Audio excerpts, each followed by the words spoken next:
Australia promises more military equipment for Ukraine as the pressure grows on Russian President Vladimir Putin. The supplier to IGA and Mitre 10 says sales are roaring along, and change is afoot in the laser surgery industry in Australia. It's Tuesday, the 27th of June, 2023. Welcome to Fear and Greed, Australia's most popular business podcast. I'm Michael Thompson, and good morning, Sean Aylmer. Good morning, Michael. Sean, after the show, you have an interview coming up with James Chin Moody, who is the founder and CEO of Sendle. This is a really interesting business. Yes, so Sendle is basically a competitor to Australia Post, particularly in the small and medium-sized business segment of the market. And what they've done is bring together different contractors to effectively be able to deliver goods much cheaper, or at least that's what Sendle says, and that's what James tells us in the chat this morning. Not a fan of Aussie Post. I think it's fair to say that, James. And so he talks about where they're going wrong and why Sendle can kind of, as an upstart, take them on and provide cheaper packages. So definitely worth a listen. Yeah, especially if you're a small business or medium-sized business or any business, really. It is definitely worth a listen. It's coming up a little bit later on. But the main story this morning, Sean, Australia is part of a renewed global effort to help Ukraine in the wake of the aborted coup in Russia, which has left that country's president, Vladimir Putin, weakened. Yes, definitely. Australia will send another 70 armoured vehicles to Ukraine as part of the $110 million package. Cabinet agreed to the package at the same time as the High Court tossed out a bid by Russia to stop the government from seizing land earmarked for a new embassy in Canberra. Prime Minister Anthony Albanese said the military package was not related to the events in Russia over the past few days. It does include armoured personal carriers and trucks. It doesn't include Hawkeye armoured vehicles, which Kiev had campaigned for, nor does it include the retired FA-18 fighter jets that we hold. It takes the total aid from Australia to Ukraine since last February's invasion to just short of $800 million. Meanwhile, the Russian diplomat who was effectively squatting on that parcel of land outside Parliament, following the High Court decision yesterday, left the premises, jumped into a diplomatic car and drove off. Don't know much about him, but that's just what happened. It was just pretty much a demountable, kind of like a shipping container, wasn't it? Yeah, on the side. That's it. I mean, the photo I saw, it was like he was carrying keys. He'd locked it up. I thought, oh, that's it, right up, I'm out of here. And off he went. On the other side of the world, Sean, the latest out of Russia, it seems kind of eerily quiet, doesn't it? Given the enormity of everything that happened over the weekend, it just seems a little bit odd. Very odd, particularly in Moscow and in Russia. We're just not hearing much from them. Now, just to recap, one of President Vladimir Putin's most effective military commanders, mercenary boss Yevgeny Prigozhin, launched a coup against Putin. Lasted about 24 hours, but in that period, he called on the military to support him and managed to march 25,000 troops to within 200 kilometres of Moscow. While a truce was negotiated, the coup basically, for the first time internally, questioned the justification for Putin's invasion of Ukraine in public, and the mercenaries managed to capture a couple of Russian cities without a shot being fired, demonstrating the lack of support for Putin. The consensus is that Putin's leadership is wounded, possibly fatally. His aura of total political control has been shattered. He isn't saying anything, but the volatility in global markets, particularly gas markets and in currency markets, demonstrate just how uncertain the future is for Vladimir Putin. All right. Now, how did local markets perform yesterday after the big sell-off late last week? Well, there was no recovery yesterday. The S&P ASX 200 closed down 0.3% to 7,079 points. That's a new 3-month low. Michael, there weren't many big falls, just many, many falls, really. All the big banks were lower, with National Australia Bank, the worst of the lot, down 1%. The big miners were down, so too Telstra. The retailers were mixed, while WiseTech Global jumped nearly 1% and Cloud Accounting Group Xero was up 1.7%. It was a bad day for the coal miners. The Star Entertainment Group dropped, so too did Qantas.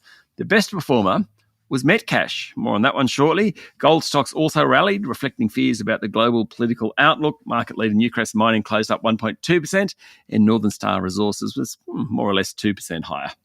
Sean, you mentioned the gas market in the main story. What's happening there? Well, there's plenty of uncertainty. Russia is or was pre-Ukraine invasion a major global supplier of gas. What happens now, given Putin's weakened position, is unclear. Also, there have been ongoing outages in the region. So Norway's suffered outages. The Netherlands plans to close a major gas field shortly. Plenty of volatility in prices at the moment. Gas prices have jumped in recent sessions, having fallen back to more normal pre-COVID levels ahead of that. If they rise, we at home will probably feel that eventually. Otherwise, commodities are generally higher. Cryptocurrencies have thus far held on to their gains of last week. And Michael, the Aussie dollar is buying just under 67 US cents. All right, we'll be back in a moment with the rest of the day's business news.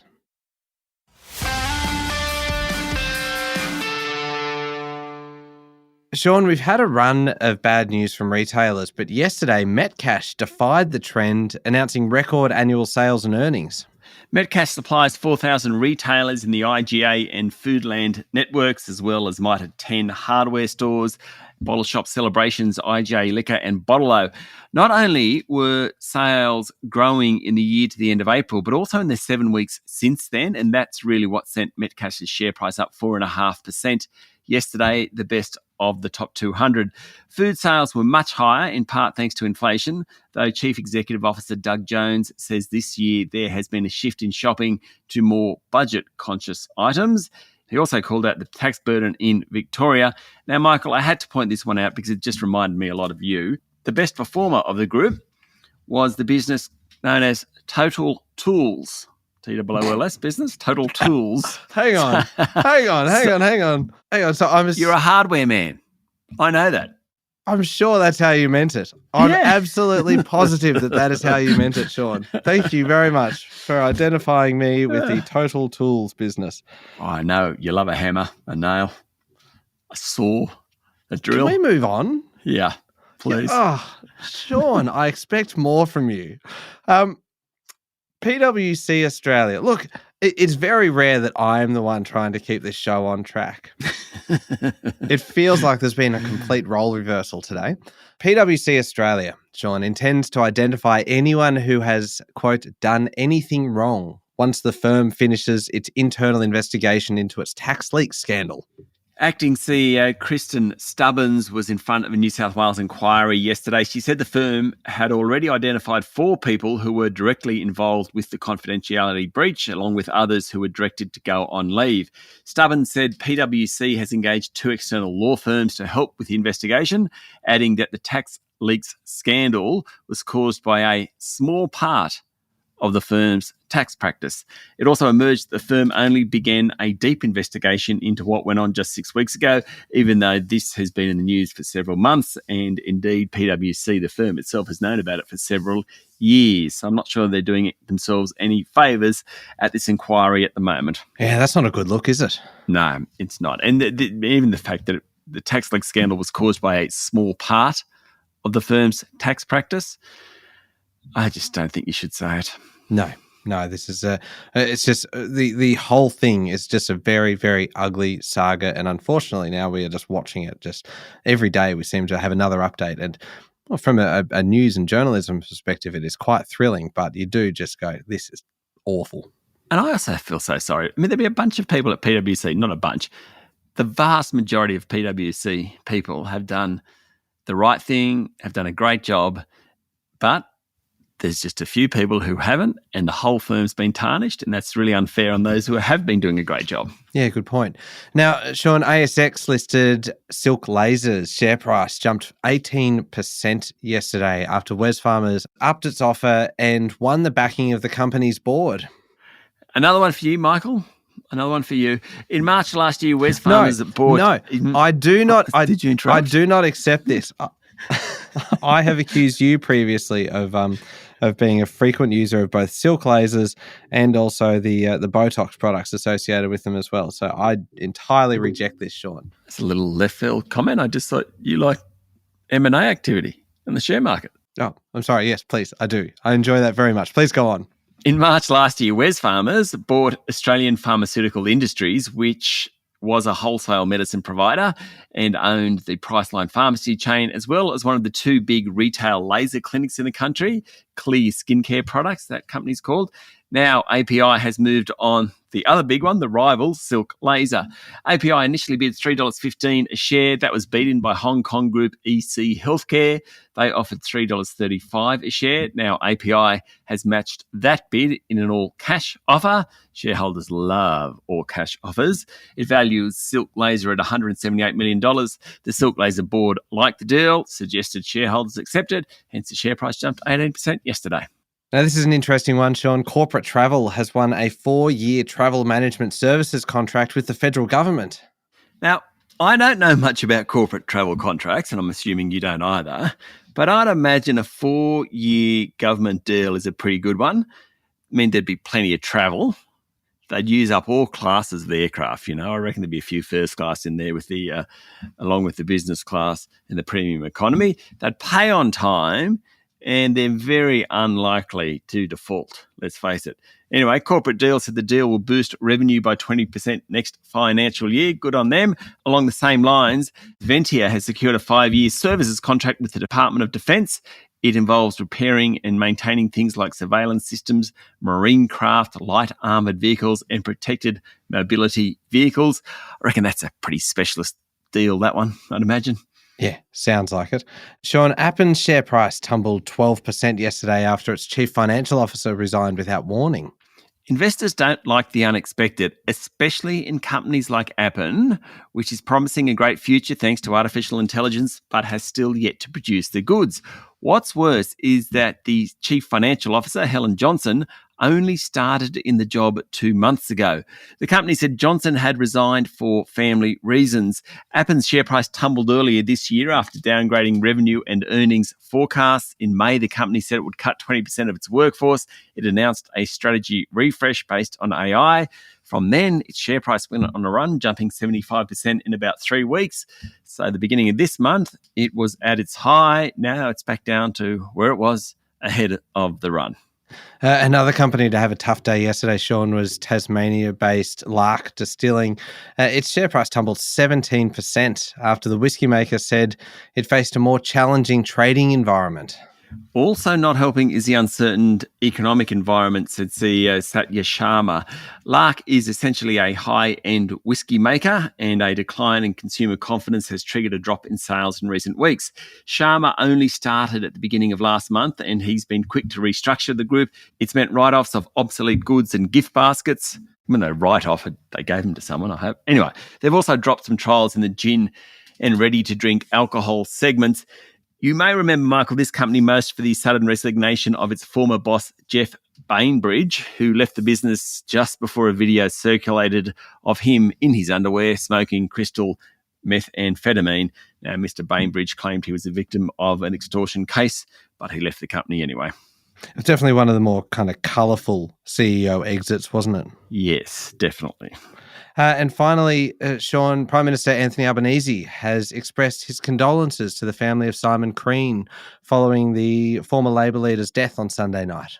Crean will get a state funeral after dying suddenly over the weekend while in Germany for meetings on business and trade. He was just 74 years old. During his career, Crean was president of the Australian Council of Trade Unions, a minister under former Prime Minister Paul Keating, and a cabinet minister from 2007 to 2013 under Prime Ministers Kevin Rudd and Julia Gillard. Okay, international news now, and China's consumer-led economic recovery is showing signs of faltering, prompting new calls for more economic stimulus. Much of the world economy depends on China, and few countries depend on it more than Australia. But official data released in the last few days shows that domestic travel spending for the Dragon Boat Festival holiday was lower than pre-pandemic levels. Home sales are below levels of previous years, and estimates for June car sales are lower than a year ago. The rebound in consumption after China dropped its COVID controls propelled growth this year, helping economies like Australia.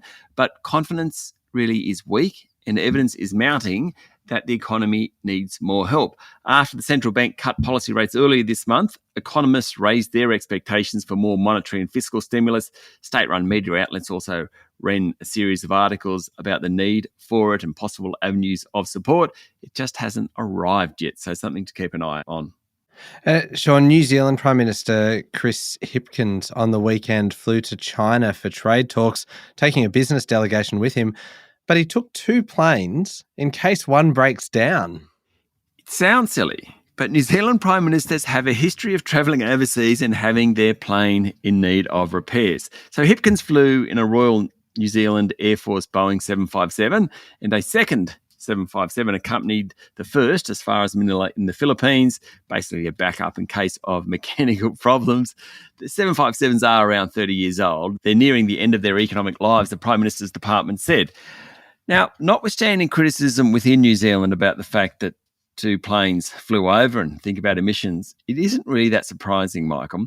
Last year, then Prime Minister Jacinda Ardern got stuck on Antarctica when her Air Force C-130 transport plane broke down. She had to be flown home by an Italian aircraft. Earlier on last year, when Ardern visited the US to meet with President Joe Biden, her Boeing broke down in Washington and she had to leave on a commercial flight instead. Also last year, the Defence Minister and a 30-strong delegation got stuck in the Solomon Islands. Back in 2016, then Prime Minister John Key was stuck in Townsville overnight after the 757 carrying a trade delegation to India broke down. So I'm not surprised they took a couple of planes. No, it's not a good sign. You wouldn't feel comfortable taking off on a plane knowing that another plane had to follow in case it breaks down. You just hope, if it does break down, I hope it breaks down on arrival and not just kind of somewhere along the way. I agree. All right, last one, Sean. Danish drug giant Novo Nordisk said a late-stage trial found that a high-dose oral version of its drug semaglutide helped overweight or obese adults lose 15% of their body weight. Are you impressed that I knew how to pronounce that, Sean? Oh, how did you know how to pronounce that? So what the listeners probably don't realise, we kind of play games with each other sometimes. So when there's a word like semaglutide, which I didn't know how to pronounce, I'll try and put it in the introduction. So Michael has to do the hard work and work out how to do it. And well done. And on this particular occasion, I had a hunch it was coming up. And so I just did a little bit of sneaky YouTubing while you were talking earlier. I see. Come on, got to find a video that tells me how to do it. And I was just going to let it just go through seamlessly. And no, you had to draw attention to it. Please go on. Anyway, Novo plans to seek US and European regulatory approval of the high-dose pill later this year, but timing of the market launch is still to be determined, according to a report on Reuters. Pretty exciting, this. The drug, designed to activate hormones that regulate blood sugar, slow stomach emptying, and decrease appetite, is part of a new class of drug that has reignited research and investor interest in the weight loss treatment market. It's estimated to reach about $100 billion by the end of the decade. Novo Nordisk already markets an oral semaglutide, but its highest dose is 14 milligram. The late-stage trial of 667 obese and overweight adults tested a dose of 50 milligrams, showing that it resulted in average weight loss of 15% after 68 weeks when used alongside diet and physical activity. Very exciting for a lot of people, I'm sure. Yeah, certainly is. All right, up next is the Fear and Greed Daily interview. You are speaking today with James Chin Moody, founder and CEO of Sendle. Yes, all about sending parcels and packages for small businesses and why he doesn't like Aussie Post and why there's a new competitor out there. It's just a very interesting conversation about running a business and sort of David Goliath style story. Yeah, it's a really good one. It's coming up next in the Fear and Greed playlist on your podcast platform or at fearandgreed.com.au. Sean, I nearly forgot to ask you about this, but I have to do it. Yesterday, there's a big event for a lot of people. Taylor Swift, I think, is coming to Australia next. Oh, Michael. You knew this was coming. This was always going to happen. I'd gotten through the whole podcast and we hadn't mentioned Taylor Swift and Ticketek going down and all that. I thought, I'm free. No. So Ticketek, they had a few tech problems yesterday when the first kind of round of tickets went on sale. And as soon as it happened, I thought this is a perfect excuse to ask Sean to tell his infamous Taylor Swift story. Tell us, please, Sean. Apologies to those who have heard it. I will give the abridged version. Jackie and I were in New York. We stayed at a very fancy hotel. We were treating ourselves. There was a few paparazzi downstairs. That was all right. We went in. We went up to our room. Beautiful place. I went downstairs to do something in the foyer. I was downstairs and this woman was walking towards me, this tall, fair-haired woman. And I looked at her and I thought, I know her. And I had lived in New York about a decade before. And I thought, actually, I think I lived in the same apartment block. In my mind, this is what's going on. That's it. I thought, I do know. What's her name? And as we came closer together, I thought, I'm going to have to say hello. So I stopped her. I said hello. I had a good chat. Great time to be in New York this time of the year. Couldn't remember her name, but I knew that I'd lived in the same apartment block, or at least that's what I thought I knew. And she was very friendly to me. After about 30 or 40 seconds, she goes, well, see you. And I went, see you later. Bye. And I went up to Jackie and I said, guess what? I ran into this woman, told her the story. Somehow she pulled up this woman's picture on the iPad and said, is that who it was? And I was very surprised that she pulled up the picture. I went, yes. And she said, it's Taylor Swift, dickhead. And that was that. It is glorious. It is one of my favorite stories of all time. You have a list of them, like your encounters, your awkward encounters with celebrities like Snoop Dogg and Greg Norman and others. And Daniel Craig, I think you had one as well. I'm going to save the rest of those for another time because Taylor Swift needs to stand on her own on this one because it is just perfect. It is vintage Aylmer. Thank you very much, Sean. Thanks, Michael. I really appreciate that ending. Anytime. It's Tuesday, the 27th of June, 2023. Make sure you're following the podcast and join us online on LinkedIn, Instagram, Twitter, and Facebook. And stay up to date on all the business news, of course, with Alexa and your Amazon Echo smart speaker. Simply say, Alexa, play the Fear and Greed podcast to catch the latest episode. Grab yours now at amazon.com.au. I'm Michael Thompson, and that was Fear and Greed. Have a great day.